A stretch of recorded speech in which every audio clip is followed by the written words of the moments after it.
everything happening around you have made it is not you're not willing to do research to find out how you got to this place. You're not willing to find any cause, any solution, nothing. The grace of God. And that's the major problem. And as long as you blame the people for this mentality that there must be a place where this teaching and this lessons came from. The people just didn't pick it up. But it's from the same people. It's from the same people. I think the brand of can we give them? I think the brand of religion we got in our religious teachers and our religious teachers, because if you look at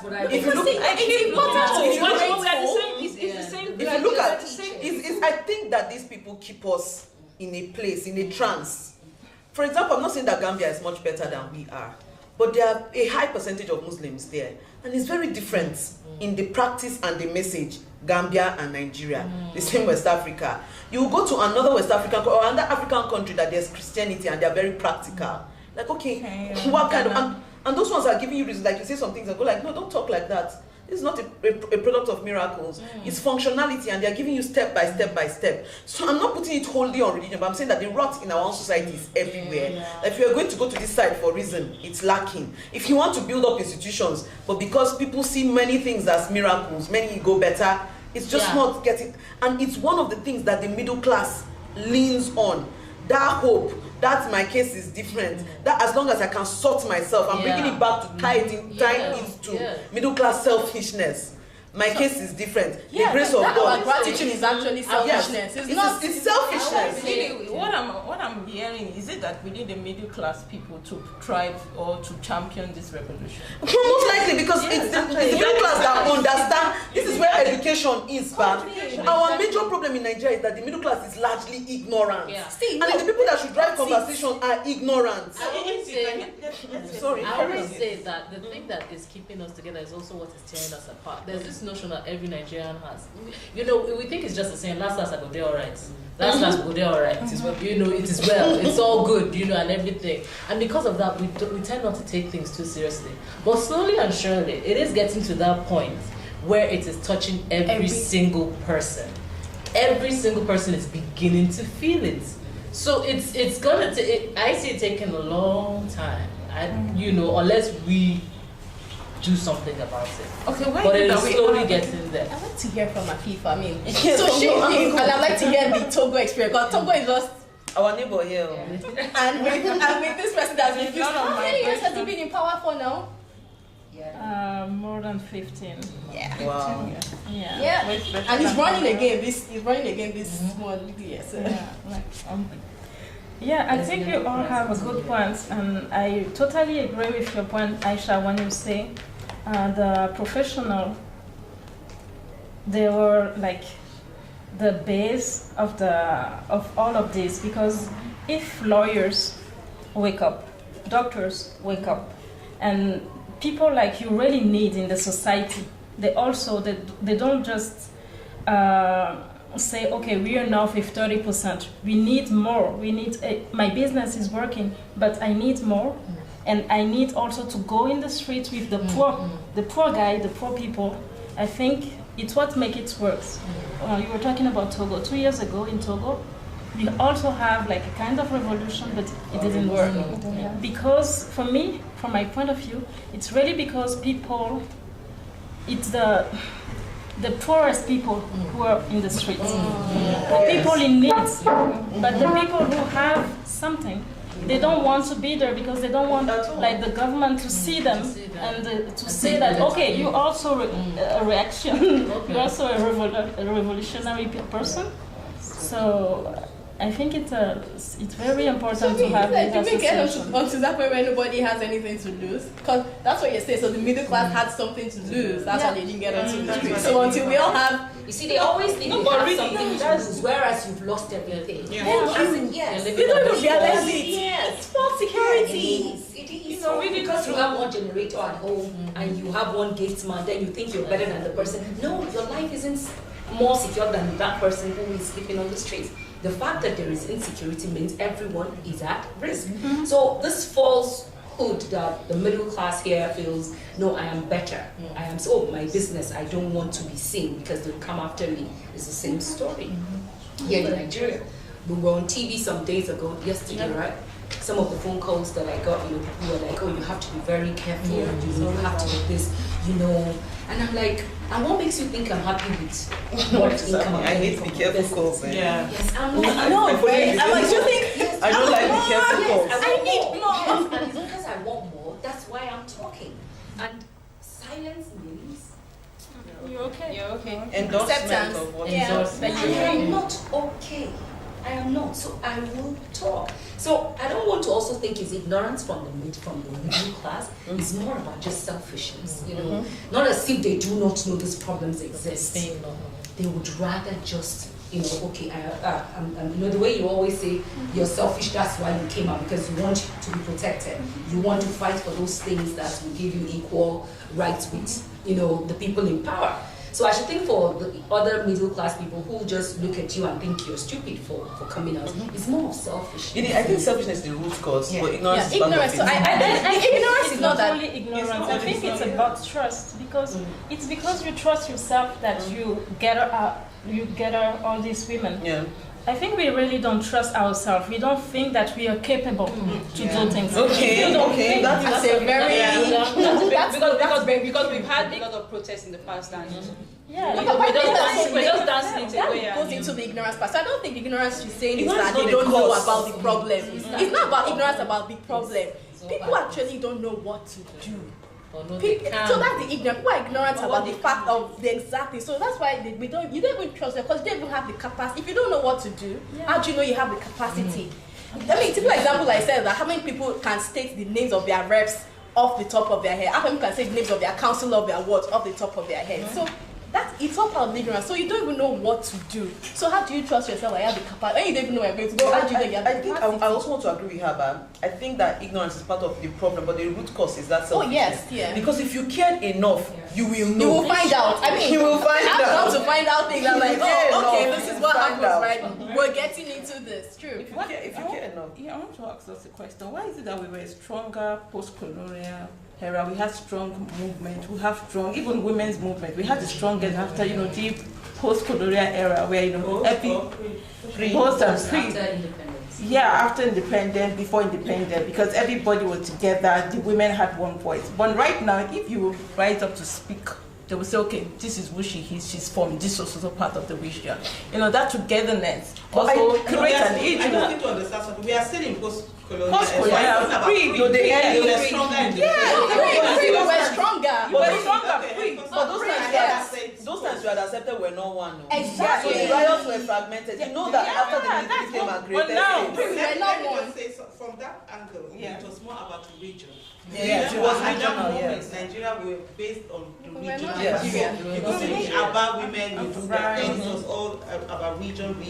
So it's a bit different now. So now, and as long as we went along, you know, the politicians have found something, which is the more divided we are as a people, the more control that we have.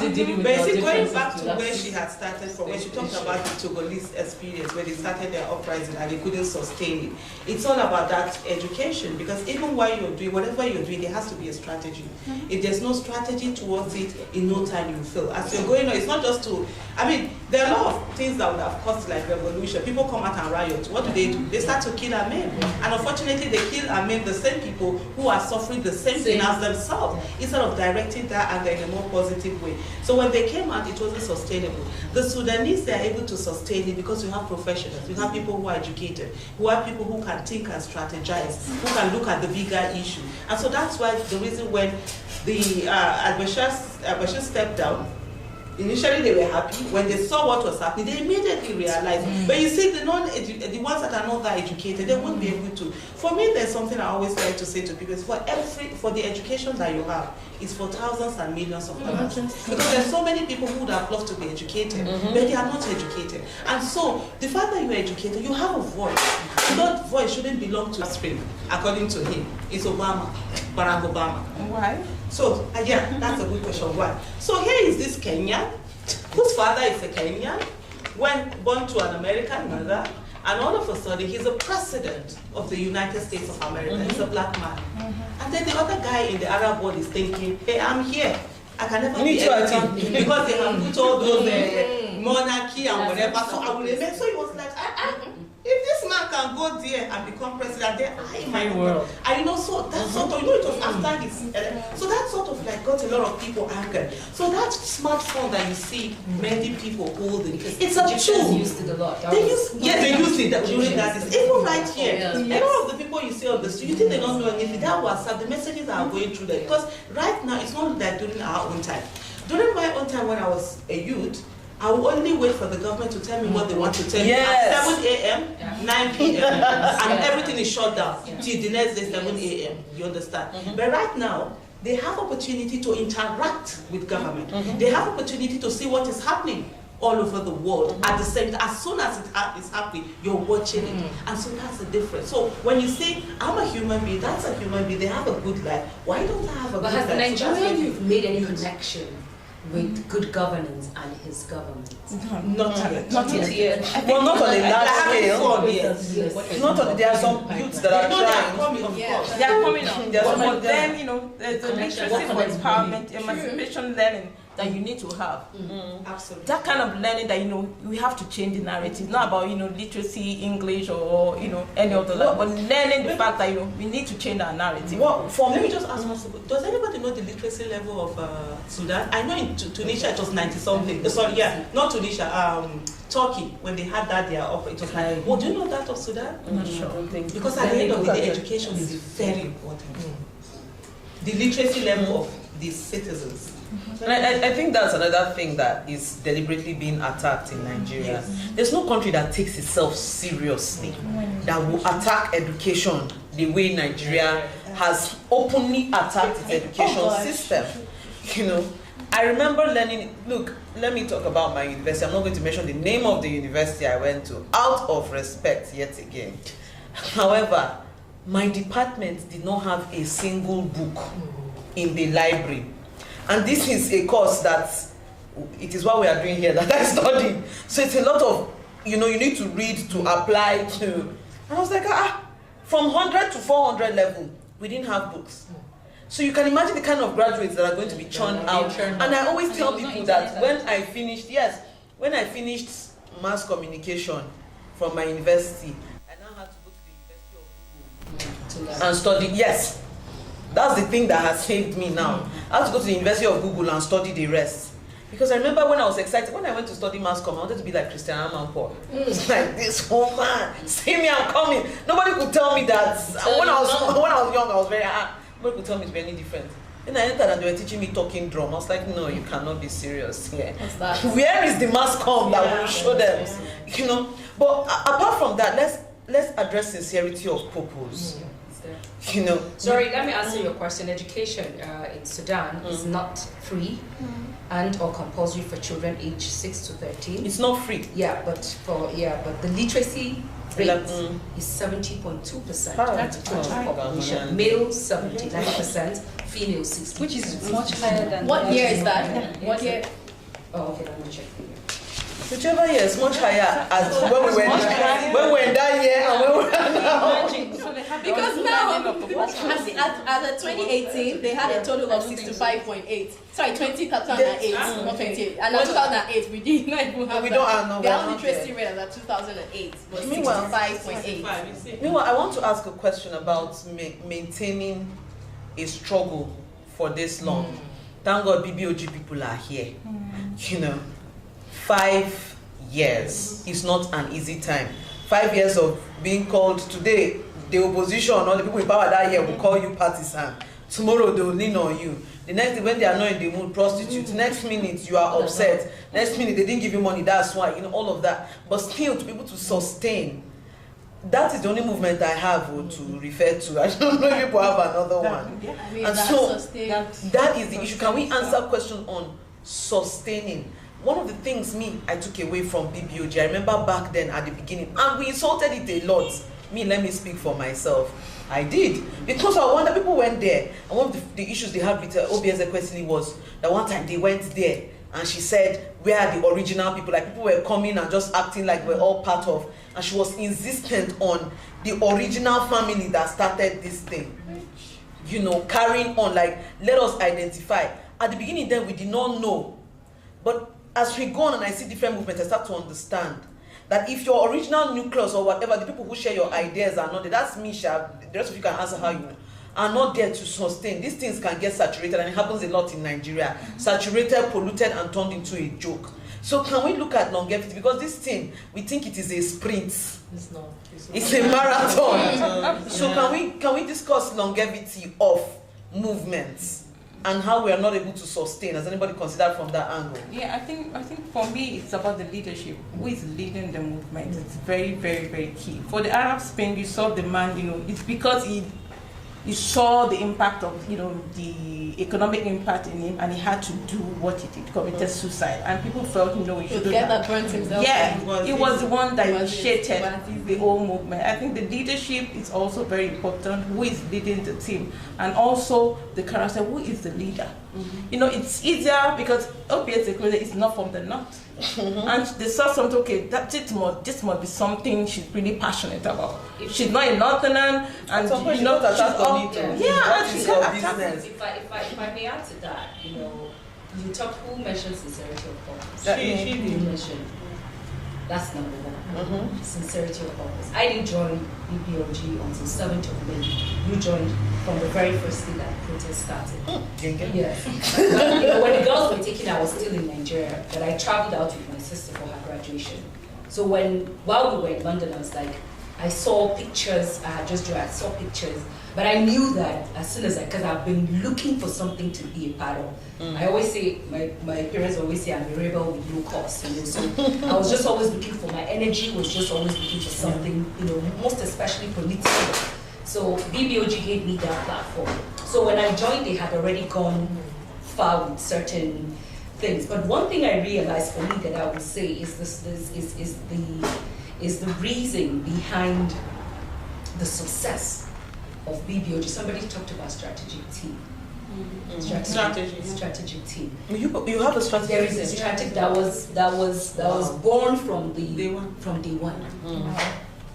There were leaders that the group that all came out to protest on that day deferred to and were chosen, right, by the people. They entrusted them to lead. It's very critical. So when you are going to come out to start off anything, that leadership. You can't just come out and expect that, okay, you just go to the streets and then scream and then come back. The leadership will chart the course. It was never, when I joined, I wasn't part of the leadership. I was until after a while before. So which means dedication too? Yes. Yes. Dedication too. I became a part of the leadership. It comes with a lot of challenges because even amongst the group, there are some that will not trust your motive, there are some that will not trust your decisions, there are some that will call you names also, there are some that will think, okay, you have your own interest here, so, but in the end for me, the key thing is the leadership, and whoever is the head of that leadership, just as you mentioned, is equally, because there were so many rules that sincerity of purpose was what we even had. We had a chant for it. What is our singularity of purpose? Oh, wow. There is a chant that we have, and there is a part where we say, what is our singularity? That when you walk into the fountain, whether you are APC, whether you're PDP, ACN, whatever it is, as soon as you walk into that fountain and you're coming for the sit-in or sit-out, there's only one thing waiting in there. Singularity of purpose. So you must identify also when you're coming out for any kind of revolution or for any kind of protest, and what is the purpose? What do you intend to achieve? For some of them who came out on that day, if I knew we were going to be there for 5 years, honestly, it was not. Because on one of the days where we have fight, people just with you. Oh wow. Oh my gosh, you don't even want to know the fights. Probably when we finally are able to sit down and write a book about it, people will be shocked as to how much we disagree. But at the end of the day, what is the minute that fight starts, what is our singularity of purpose? Bring back our girls. Are our girls back? No. So okay, carry on. So carry on. Wow. And we made this vow on one of them days where there was this big fight, members and the leadership. Because the leadership wanted us to pack our things and go away. And the members said, no, because the leadership was really afraid that we were going to be physically attacked or killed or something, and she wanted to protect her people. But we insisted and we said, no, this fight is a fight to finish. And I will never forget, Toyin stood up and said, in our chant, one of the lines, they say, when will we stop? Until they're back. Our girls are back. And she said, our girls back. No, wow. No. So, you know, for me, that was the day I realized the import of that statement. And I was like, okay, what did you get yourself into? And it's a commitment, it's a vow, it's a promise that we made. So you must be able to back up whatever commitments. Along the line, a lot of people have done, but there are few people who are still there, who are still determined not to go away in spite of all the insults and the everything, you know, to still stay back. However, the key thing is your resilience, tenacity, sincerity of purpose, leadership. Can I add shamelessness? Yes, I keep saying that, like, yes. you have to be shameless. No, absolutely. You can't shame the shameless. You know, they try, especially for women, they try to make us ashamed. Which brings us to the There's women no shame. conversation. We ain't got any shame anymore. Maybe she may have something else. Okay, so the day you were referring to, that was in 2014, because at that moment we were both afraid that the government of the day was going to attack us and also the terrorists. And there was actually a real warning, security warning, not just from the Nigerian space, but even from the international, that we were going to be bombed at the Unity Fountain. And so the leaders were like, okay, they don't want this to happen. We are sitting down and we are bombed to be on their conscience and everything. And members decided, no, they were not going to agree. And so some of the things we decided then was, you know, there was a time when we weren't meeting at Unity Fountain, and none of us will know what venue we'll be meeting at until 30 minutes to the time. So we are all of, so that even if you're planning anything, you wouldn't know where we're going to. So that happened, and where you, even when you're driving, the way you drive and everything. But like at the end of the day, it's about that leadership. Who are you on the journey with? Which is very important, because you need to be sure that the people you're on the journey with, or the people you carry along later on, they are all on the same page. Because when you're on a journey, sometimes you find that people are actually working for a good purpose. At the end of the day, they begin to fight over unnecessary things. So, and unity, you know, bring back our gas movement. A lot of people don't realize that it was never supposed to be a movement. It was a one-day march. We're supposed to do a march, everybody go home. It was on that day it was better that it will continue. When one of the leaders of the Chibok people knelt in the rain and said, please don't go away. If you go away, this government will not answer us. You know, so they come from, you know, it depends on the kind of people that are speaking. And the reason probably why we are alive today is because those our leaders, they have international presence. International presence is very important. So they knew that if they taught an OBS of the city, or they taught a Sahajat Mali, or they taught or they touch a money of waste. That's gonna be a bit of this. So there was, if it was the rest of us like this, they would have bombed us. So there was, you know, there was a bit of that. And so when we on that day, so they begged for the voice to continue. And so that was when it was better that we will not stop. We come every day. And honestly, we all thought it would be like 5 days. I've started wearing this thing in 2014. Plus May. The batch was even more to me. May 2015. And foolishly, I said to myself, I said, I will not remove them until all of them were back. And I've been forced to be wearing them for 5 years now. Wow. The only time I've had to remove them twice in this 5 years, I was going into the theater for operation. So I had to remove everything in my body. And so you see, this, you know, it is something that we didn't know would happen, but we had to go. And why did we stay this long? The leadership, right from day one. I'm a market woman, like I said earlier, I do business. So most times I'm thinking Naira and Kobo, right? And then in thinking of the movement, what are you going to use? You're going to use money and everything. But Dr. Obias Okusili will stand and say, no, we are not collecting any money from anywhere. And I think if there's any one thing that has sustained us, is the fact that we are a self-funded movement. So you can't come and tell us what to do, how to do it. When I gave them. And when she actually said that, I wasn't even happy. A lot of people that. I was like, because how are we going to use this? We need money to be amplified, to tell people, when people donate, they will feel part of this. He said, no, we must put our money where our empathy is. So even though international DC were ready to bring, we said no, and so that has helped. Nobody is now coming to tell you this is what to speak or this is not what not to speak. And then, so having that leadership and then building a team as you go along, some will fall off, no problem. And that's where the Bring Back, it's a free exit, free entry movement. So that your core team, it's very important. So as we're here, it's very important. You know that core team that you work with, no matter what. You need to be on a journey with people that even you can turn your back and not be afraid that something will happen to you.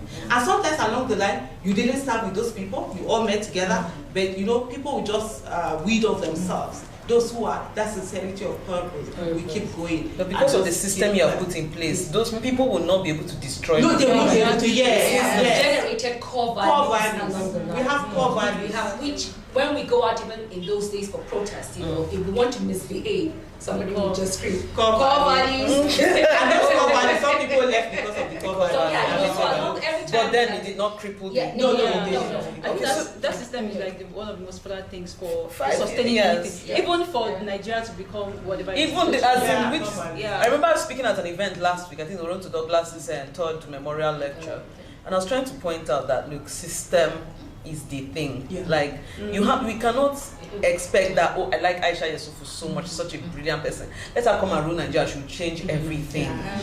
No, we have to work on our systems. And funny enough, we want Nigeria to change, but all of us, well, not me, but people inside systems are not willing to do the right thing. But I'm hoping that some kind of miracle somewhere else. Exactly. And I keep telling me like systems per system. Yes. Individuals who might want to change, but really, it's like how am I?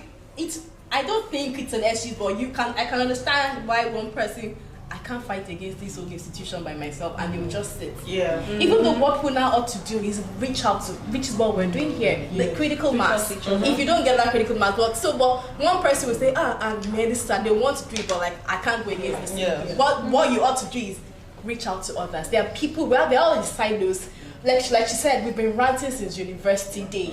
And so we've been talking about this for how many years now? And it's now that we're actually just doing something. There are a lot more people like that. So we just need more people. So everyone watching this, just reach out. And we need that critical mass. So because one person cannot fight a system, one person can fight an institution. That is why it is an institution. And one person is punished. Most time you find that people they are punished and then nobody stands with them, they are left alone, and then people see that and then they don't come out anymore because it's what others have done. We have, I think, barely 10 minutes to go. Two issues. Time flies when you are having fun. Okay, so Benny, I think we would love to do this again, I guess. We'll have to do this again. We will do this again. So, we have to look at the women angle, of course. I don't think our conversations every day are going to be women, but this is the first one. I think we need to touch on it. What place? Of course, we won't say that women were in charge of the protests in Sudan or anything, but they played a vital role. I think that just Allah Salah's photo and how it went round, and the symbol of this girl on that car leading it, even if for that day, made so many people pay attention. So I want us to look at the women angle in Nigeria and how much more we can put into this. For me, one of the things, again, for women, when we talk of middle class people leading things, women is a tad different. It's almost like it's turned on its head. Women are the grassroots They have one craze that is to make everything happen. They did that, they decide enough is enough. Women in my village, when women are tired, they now tell the men to go back inside. And they'll come out with only wrapper, nothing on top. That's when you know that the issue is critical. If you come and stand in their way, you get it hot. So we need to look at the women angle because, again, movements that have sustained for long, it's like we just have one example in Nigeria. Unfortunately, and it shows that really it's important that we're it's possible.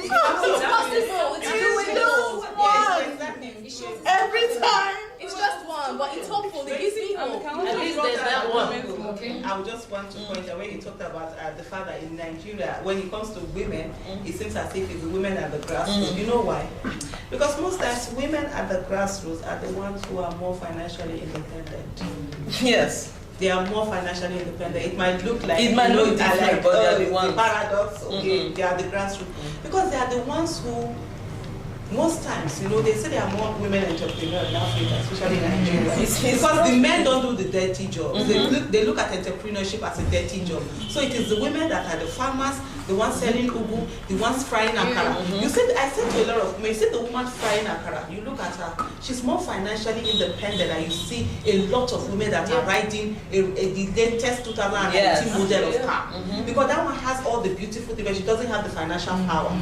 So at the grassroots, they have more financial power. We find that a lot of women, they get there, savings. they are married. They cut the shots in the house. A lot of that is the women that are the breadwinners in the houses.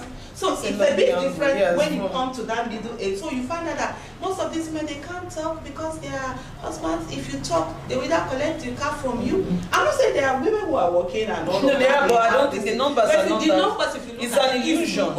At the class, so I think these are bread. So that financial power is very important. Whatever we're doing as women, first and foremost, every human being, you are as attractive as your bank account. It's as simple as that's it. Ensure that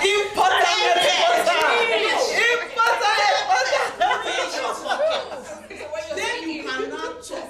Because at that meeting, when somebody is telling you that, hey, if you don't do this, I'll collect your car. Who are you? And let me give it. I shared this story. It's one story. My husband, it's not one feminist that you. The other day looked at me and said, you know what? If you really look at it, it's a woman that should be marrying 4 women. 4 husbands. Jokingly, we're joking. He's 12 years older than me, and I like to call him That's old young man. man. I'm telling you, he doesn't look it, but I like to call him old Daddy. man. And I said, you think I'm an old man? Wait, now if I come out now, I carry my jeep or whatever, I'll go and start. No, I can get girls of 18 years. I said, no, more. I will get a boy of 24. If he's 25, he's too old. He said, hey, any girl that goes for you, follow your money. I said, your uncle. I should not follow you. It's very important. I would say, even if your husband is sleeping, and he raised his hands in his dreams, he wanted to slap, he will wake up. He says, that I had nightmares. They are almost like, when he knows that if he has problem, he can come to you and you write fact check for him. But when you're asking him for tomato money, even money to give to your siblings or your family, sometimes he won't value you. So it's very important for every woman. Forget what they say. They will call you all sorts of names. What is it? If they say call you a prostitute, tell them that you are not my customer, so it's okay. After it's my body. You understand? That's what they do. I had the prostitute talk with my daughter. My youngest, she's 17. She will turn 18 December this year. I think when she was about 15, 16, I called her and I sat down. I said, look, I've paid this price. My mom paid. Because no matter, whenever a woman is being successful or you're doing something, the first thing they tell you to you, oh, you are a prostitute, and so that you keep them. I said, so when they tell you, forget about it, I've already paid the price. Go ahead. If they call you names, take it. Don't go and be saying, oh, I need to, oh, please. It's my body. I will sell it how I want to sell it. I take concern you now. It don't concern you. So it's very important. So that's when you see the women at the grassroots, they are more powerful. They have more voices. Yes. Is it the man that you are giving him burukutu to drink, money to go and buy burukutu that come and tell you that you not do everything? If they go, let's go. If they don't Twitter for Twitter. You go low. For every bar, see everything. They don't know the enter the ground. So that they will know it's a choice. Every circle has what it takes to bring about coming together, addressing, talking about this issue. Absolutely. I think. Let me give you just one narrative. You know this thing about you when you talk about women talking. How many times do you actually put on the TV and the young girls is women talking? That's where the problem is. So when she doesn't see people talking, what does it say to her? That space doesn't belong to me. So, and it's all about mentality. It's the way, some of the things that we have now, you know, sometimes when things are happening, you think nothing is changing, but a lot is actually changing. The fact that women can deal and say, I tell people, when I tell people, I say I hate cooking, they'll be like, how can you say you hate cooking? Let me give you an example. My mom came to my house. My mom came to my house. She was with me like I think 3 weeks ago, and then she was but they say you are not entering kitchen. I said, what do I need to? So she was like, no, how can you know? I said, there's food on the table now. So my husband just came in and he wanted to, and I said, hey, see that? My mom is fighting your case. So she now said, you know what my mom first said? I want to apologize. That so my mom was like, oh, that I see that she's not entering. My mother said, why should she enter? Simi, that's my mom. My mother said, why should she enter? And food is being whatever. You know when he left, my mom was like, it's your husband that is spoiling you. So you see, first of all, we are fighting. Not a lot of women can come out and say they don't like it. They will attack you. They were like, oh, food is I hate to go to the heart of the man. Which, if that's where his heart is, he will be going to restaurants. Even when my husband proposed to me, I said to him, I am lazy, I don't like housework, and I'm always sick. I did the exact same thing. We had that conversation. But you said, well, this is what so a lot of women will be able to be comfortable enough to say, these are the things I want. I don't want to be married. I don't want to get married.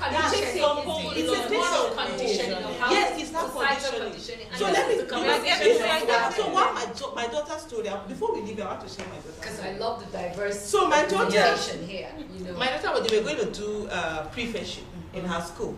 So what they do is that you have to, they don't just give you, so you contest. You show indicate interest, you pick form, though you don't buy, and then you all of that, come and campaign or whatever. So for me, coming from my own conditioned mindset, so I was not like, there's going to be like 12 slots. So you have 6 boys play, and she looked at me and said, no. So according to who wins, in my head I said, okay. You see, my own upbringing, my own conditioning, it had to be 50-50. My daughter's like, no. And then they took it from 2 boys that picked before. Later they encouraged other boys to pick. But at the end they increased it to 18, and there were 12 girls and 6 boys. That's the reality of my daughter, not this reality of looking for 35% as a representation. Who said you cannot be 100% there? If that's because I get 35%, I am out with Rwanda. So for my daughter's reality, the thing about it is we are seeing in politics, the reality. So we need to get it. Kenya stepped, I think it's how we asked for it. Kenya stepped on their own 35% affirmative action. They did not say, please, so come and give us. I said, give us our 35% affirmative action now, because they needed to stand on it to get more. The difference and the problem here, now I'll encourage more young women, see, there's no room for a trim and prissy auntie inside the jungle. You understand? One of the problems we are having, like for me, when I used to attend these programs, and I'll be the stubborn one, and other young women will be like, oh God, they'll make an example out of her right now. But I know who I am. And I made it very clear. There was one program that an older woman was trying to, say something wrong to me, and I won't take it. Everybody was like, no, you're supposed to lay down. I'm like, no, that's the leadership. That's the leadership. When something is wrong, part of when we go for these gatherings, I start noticing some of the conditioning. And I think because women before us suffered a lot. So we want to pass it on. So you hear in political conversations, when you're in this struggle, you're not supposed to make the men feel afraid. Just pipe down, cooperate with that. And that's how they have. So is that the narrative? So right now, politicians are you saying that they're being like prim and proper and asking for it? Yes. So can we bring that back to like feeding the pipeline? So you're saying that if there are more women in it, you have to be loud. You have to be aggressive about it, because that is why this thing is not working. Every time they approach, once you approach to GO bill, let's go for courtesy calls. Am I lying? Let's go for courtesy calls. Let us meet, and this is the angle I wanted to meet you at the beginning. That's when we're talking about women participation. You're like, don't carry the women tag. When you go to run for office, the other women that are running for office with you in your state will decide to form women group. You know what they'll be doing? Courtesy calls to their male opponents. Let's go and greet them. Really? Yes, you're not ready. So these things, you're not ready. When you're ready for something, Josephine and Annie told me this thing. If you're not militant about it, stop wasting my time. If you are still going to do, hi, let us gather, let us talk, you're not ready. And you have to come out. Right now, I feel like a lot of young women who still attend all these trainings, and you people are those middle coasting people. You're comfortable. The last training you went for, what did you learn inside that the one before did not? You understand? It's the same thing. And then you go, I got tired of taking pictures. It was when I went for a Transcorp last year. I was like, no, the same ignorant nonsense. It's because the reality of that is but why can't they bring people who are experienced, who have seen it? Is not, there's no need. There's no teaching. There's no teaching. If these people are serious about about making you participate better. They will donate money towards putting you on TV. Where they will put their money, is, I think Abiodun is an excellent speaker. Abiodun go on TV. I think the people that were invested in my political career put me in places to talk, gave me platforms to talk, will call me and say, Ndi, come and that is the one. Don't call me and put me in a hotel and I'll be feeling AC and then we'll take selfies and leave. If you are if you are invested, International Republican Institute, Mr. Central Banks, yes, Central Banks was interested in our careers. The first time Central Banks invited us leadership training, at the end of it, my political party PDP was doing what's the name? Reconciliation committees. Central Banks called me. Hi, Ndi. There is reconciliation committees. I have not reached the level. I'm still in my 20s to go to that place. What did Central Banks do? He puts me inside there. That is what we need these organizations to do. Because IRI was part of people organizing the meeting. Ndi, come and sit. When I sat there, I functioned well. From there, what people like, this Ndi is good though. I think they called me 2 or 3 times. IRI put me in major places to speak, and then people saw me. That is what these institutions are supposed to do for women. Platforms legitimize the woman. They want to be conscious. Because with what you're doing with all these things they are doing, they call it together platform, you talk workshop, is that conscious. They are now they'll make themselves feel good that they're doing something. That they are doing something. They're not doing anything. It is motion without movement. I thought I was the only one. So you have that, you have to decide within yourself that that's the last one. Yes. Okay. So scatter the system. When they say more, they go down. Bath with the mud, pour it on your head. And when they do that there too. Come and shower and do your makeup so that they know don't say choice. I'm so happy to be in this. So serious, I like the aggression. Like, we need to tell ourselves the truth. I always say nobody gives a power. Doesn't do delivery. So children are waiting for life to come and give you something, you won't get it. Children of Nigeria and it doesn't do that. You have to children go there. And Togo, children of West Africa. Children of West Africa. I'm so sorry. I was going to say, they're Liberian. I'm Nigerian. Oh, you're Nigerian. I was going to say children of God. I was like, no, don't say that. Say and I still missed it. That's the condition. And why would we abdicate? We abdicate our responsibility. Do you understand? So I now say, let me now own our nation. I told that when we had an AIT interview yesterday, right? It was yesterday, and as I was driving to AIT, I was listening to this Hembelem, and the phone calls that were coming, and people were just going, "Oh, it's only God that will save this country." I think I should just you have carried God into everything. I think I spent over an hour. I want to add something because you talk about leadership and you talk about, I don't know who talk about religion. I think leadership in religion is very important for Christian and Muslim. If you take the case of Senegal, for example, they are mainly Muslims. But everything the imam, the mosque leader will do will impact politics. And in Togo 2 years ago, there is a mosque leader who was put in jail, and I think it was sad that all the mosque leaders didn't just stand up and everybody went for just to fight for this one. And I think it's a power we have, to be together, and these leaders also need to be together. It's sad that sometimes we just say, okay, we are, like you say, everybody is kind of thinking only, okay, I'm not in jail, so I'm fine. Yes. So it's sad, but because at the end of everything, we all want change in our countries. So the leader that was put in jail was one that used to speak out. Yeah. I think the same thing, remember when Boko Haram started, a lot of imams that would speak out against extremism were killed and we didn't say anything. So anyway, this has been a very lovely gathering. What we are hoping to achieve. We didn't follow rules. That's not the point. It's fine. No, but and then there'll be time where if we will need to. But this one, especially this was supposed to be So going forward, we're hoping that in our individual states, in another part of Abuja, you can hold the power circle engine. It can be anywhere. Pick your political topic, pick an issue, sit down, Go about it. Please don't be subjective to party politics. Go about it. Talk about solutions. But let it be again that we are creating spaces for women to lead the conversation, to be our own thought leaders, because the ripple effect of this thing is really going to be big. And once you have it recorded, we'll upload, we'll watch, we'll talk. You can insult one that like, hey, Aisha is super started this. Unusual.